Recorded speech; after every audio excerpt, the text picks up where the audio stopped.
Toxic का trailer देखने के बाद मेरा थोड़ा बहुत एक्सपेक्टेशन हाई हुआ है, वरना इसमें तो हमें सिर्फ यही सब सीन्स देखने को मिलते हैं। लेकिन हमें फिल्म की स्टोरी क्या होगी और यश अपने बेटे से क्यों लड़ रहा है, और मुझे ऐसा लग रहा है कि कियारा आडवाणी का कैरेक्टर इसमें मरने वाली है। तो चलिए ट्रेलर को ब्रेक डाउन करते हैं और देखते हैं कि ट्रेलर कैसा है। पहला ही शॉट में राया और उसका बेटा टिकट जो अपने बाप से सॉरी बोल रहा है।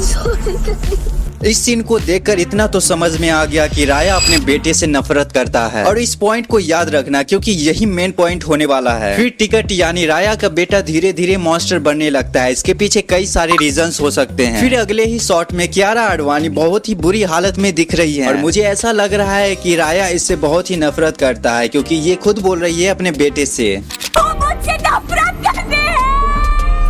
और फिर देखती है नयनतारा जो कि राया की बड़ी बहन, और वही राया को गाइड करती है कि तुम्हें इस शहर पर राज करना है। अगर राया की बड़ी बहन गंगा नहीं होती तो राया कभी भी एक गैंग का लीडर नहीं बन पाता। और हमें राया की बचपन की स्टोरी भी दिखाई जाएगी, क्योंकि इस सीन्स को नोटिस करो तो ये राया है और ये उसकी बड़ी बहन गंगा। फिर इस बंदे को ध्यान से देखना, मुझे ऐसा लग रहा है कि राया का इंट्रोडक्शन वाला टीजर में जो चर्च में फाइट होता है और वहाँ पर राया एक विलन को मारता है, तुम्हें नहीं लग रहा है कि ये उसी का भाई है? फिर हम देखते हैं कि गंगा और राया को एक विलन पकड़ लेता है, और राया बोलता है ज्यादा कुछ नहीं, तेरे भाई को जला के उसकी राख से लाइन बना के अंदर खींचना चाहता हूँ। अगले ही शॉट्स में देखते हैं कि राया कियारा आडवाणी यानी नादिया के पोस्टर को इमोशनली होकर देख रहा है, जो कि उसके आंखों में साफ साफ दिख रहा है। और हाँ, राया और नादिया के बीच में जितना प्यार है उतना ही इन दोनों को एक दूसरे से नफरत भी। फिर हमें सर्कस में कुछ फाइट सीन्स देखने को मिल रही है, जो कि राया पूरे सर्कस को बॉम्ब से उड़ा देता है और कियारा आडवाणी उसके फेस पर थूक देती है। इसके पीछे का वजह क्या होगा भाई, ये तो मूवी देखने के बाद ही पता चलेगा। हमने लेडीज एंड लेडीज के टीजर में इस लड़की को देखा है जिसके मुंह में गन डाल देता है राया। फिर उसके साथ क्या होता है हमें इस ट्रेलर में दिख रहा है कि गन की जगह उसको चाकू घुसा दिया, वो भी इतना ब्रूटल तरीके से जिससे साफ साफ पता चल रहा है कि राया किसी को नहीं छोड़ने वाला, चाहे वो लड़की हो या लड़का। और पता है सबसे शॉकिंग सीन क्या है इस ट्रेलर में? तो ये देखो, भाई को पूरा नंगा कर दिया, और सामने मेलिसा होती है जो कुछ बात करना चाहती है, लेकिन रॉकी भाई तो ये सोच रहे हैं कि अब मुझे कपड़ा वापस पहनना पड़ेगा या फिर मैं स्टार्ट कर दूं। फिर आता है टिकट जो राया का बेटा है, वो बोलता है हेलो डैडी। टिकट के पास एक खुद का गैंग है जो अपने बाप से लड़ने के लिए बनाया है। अब इसके पीछे का रीजन ये हो सकता है कि राया का जो एम्पायर है उस पे राज करना चाहता हो टिकट, या फिर वो अपनी माँ की मौत का बदला लेना चाहता हो, जिससे उसको सदमा लगा होगा कि जिससे वो प्यार करता था वही धोखा दे रही है। शायद इसलिए राया अपने बेटे को अपना नहीं मानता होगा। और टॉक्सिक के इस ट्रेलर ने सारी स्टोरी बता दी है कि राया एक गरीब लड़का होगा जिसका सपना है गोवा पर राज करने का, और उसकी बहन गंगा जो कि काफी ज्यादा राया को सपोर्ट कर रही है, क्योंकि राया का कैरेक्टर एक मॉन्स्टर टाइप का है जो कि सब कुछ करता है और सबके साथ करता है।